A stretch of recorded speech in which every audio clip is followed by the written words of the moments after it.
Eu queria dividir com vocês alguns momentos importantes da minha trajetória.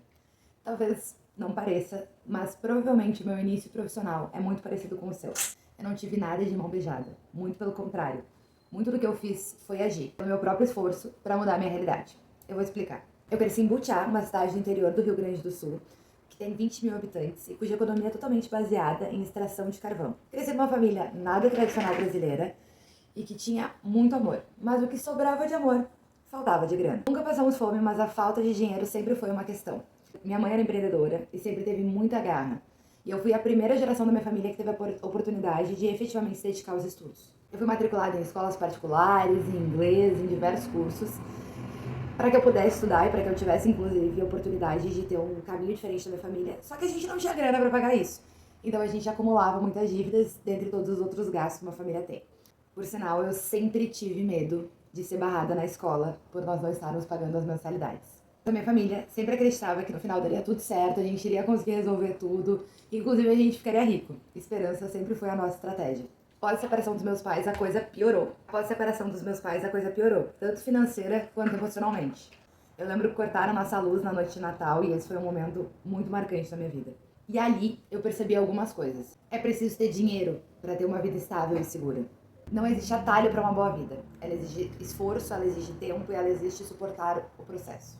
E esperança não é uma estratégia. Eu não queria mais ter medo de ser barrada nos lugares por não pagar as contas em dia. Eu não queria nunca mais ter a minha luz cortada, seja no Natal ou não. Eu não queria me sentir inferior aos outros, porque eu não tinha grana e os meus colegas tinham, e isso mexia muito comigo. Eu me sentia menos inteligente que as outras pessoas, menos importante que as outras pessoas. O curioso é que desde pequena eu já tinha um espírito empreendedor. Eu vendia limonada na rua com uma amiga para ganhar dinheiro aos 5 anos de idade. A gente fazia pedágio e não deixava os carros passarem. Mas eu sempre vinculei o empreendedorismo à insegurança, à instabilidade, a ficar muito vulnerável. E com isso eu barrei o meu lado empreendedor e fui correndo para a carreira corporativa, onde eu poderia ter um pouco mais de segurança. Eu comecei a trabalhar cedo, ainda na escola, trabalhava em feiras, em eventos, feira do livro, como vendedora. Onde tinha uma oportunidade, eu estava lá, trabalhando. E sempre estudando muito. Eu passei em vestibular federal, num deles, que era estadual, eu tirei inclusive o primeiro lugar. Mas esses vestibulares federais você não conseguia trabalhar, porque as aulas eram da manhã e da tarde. E eu não tinha a opção de não trabalhar, essa não era uma escolha. Então eu acabei não cursando nenhuma das faculdades gratuitas que eu passei e me matriculei numa faculdade particular que eu poderia pagar. Na época eu recebi um salário de R$ 700 e eu lembro claramente que o boleto da minha faculdade de administração era R$ 438.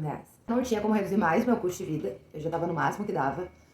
Então a minha única alternativa era ganhar mais. E eu já tinha clareza, porque eu estudava muito, que para ganhar mais eu precisava agregar mais valor, ser mais importante para a empresa, ser mais relevante para a empresa e acrescentar mais resultado, para que uma parte desse resultado pudesse vir para mim. Eu sentava ao lado de colegas que faziam atividades mais difíceis que a que eu fazia, aprendia como eles faziam e em cada momento de ociosidade que eu tinha, eu ia lá me oferecer para ajudar. Nas horas livres eu ainda parava e estudava sobre aquilo que eu tinha aprendido no dia, fosse algo em relação a RH, fosse algo em relação a compras ou a área financeira da empresa.